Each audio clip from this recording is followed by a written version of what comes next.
Sapa Sobat Katolik, pada video kali ini saya Natalia Donata Ade akan memberikan penjelasan dengan tema Membangun Hidup Perpolakan Yesus Kristus dengan inti dari doa dan spiritualitas.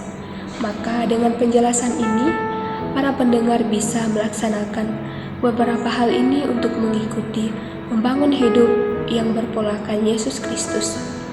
Nah, pertama-tama kita harus mengetahui apa sih itu pola. Dalam kamus sinonim, kata pola mempunyai persamaan arti dengan beberapa kata berikut seperti contoh, ideal, model, format, dan sebagainya.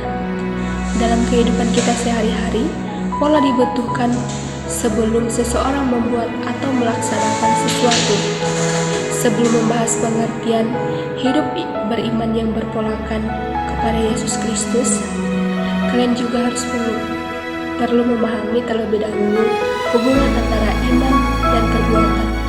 Untuk memahami hal tersebut, kita bisa melihat dan memahami dari surat Yakobus bab 2 ayat 14-24. Iman tanpa perbuatan pada hakikatnya adalah mati. Apakah gunanya saudara-saudaraku jika seseorang mengatakan bahwa ia mempunyai iman, padahal ia tidak mempunyai perbuatan?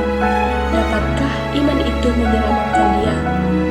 Jika seorang saudaraku atau saudari tidak mempunyai pakaian dan kekurangan makanan sehari-hari, dan seorang dari antara kamu berkata, "Selamat jalan, kenakanlah kain panas dan makanlah sampai kenyang," tetapi ia tidak memberikan kepadanya apa yang perlu bagi tubuhnya, apakah gunanya itu? Demikian juga halnya dengan iman. Jika iman ini tidak disertai dengan perbuatan, maka iman itu pada hakikatnya adalah mati. Baik Yesus maupun para muridnya sangat menekankan bahwa mengikuti atau beriman kepada Yesus tidak cukup hanya dengan mendengarkan ajarannya atau hanya sebatas mengakui keilahian Yesus, tetapi yang terpenting adalah menjalani hidup dengan meniru apa-apa yang sudah dilakukan Yesus. Dalam kitab 1 Petrus bab 2 ayat 21-23, sebab untuk itulah kamu dipanggil karena Kristus pun telah menderita untuk kamu dan telah meninggalkan teladan bagimu, supaya kamu mengikuti jejaknya. Ia tidak berbuat dosa dan tidak tipu tidak dalam mulutnya, tetapi ketika ia dicaci maki, ia tidak membalas dengan mencaci maki. Ketika ia menderita, ia tidak mengancam, tetapi ia menyerahkannya kepada Dia yang menghakimi dengan adil. Dari bacaan kitab suci, teladan apa yang diberikan Yesus kepada pengikutnya? Yesus memberikan teladan kesabaran, ketabahan, dan sikap tidak membalas kejahatan.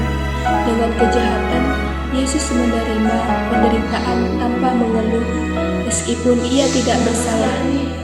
Pengikutnya diajak untuk siap menghadapi penderitaan dengan sikap yang sama.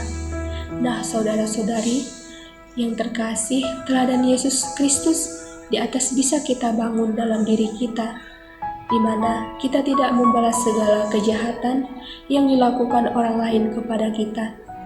Kita harus hidup dengan kesabaran dan ketabahan dalam menghadapi segala rintangan yang ada di dalam hidup kita. Baiklah, itu tadi sedikit penjelasan mengenai membangun hidup berpolakan Yesus Kristus. Semoga bermanfaat. Tuhan Yesus memberkati.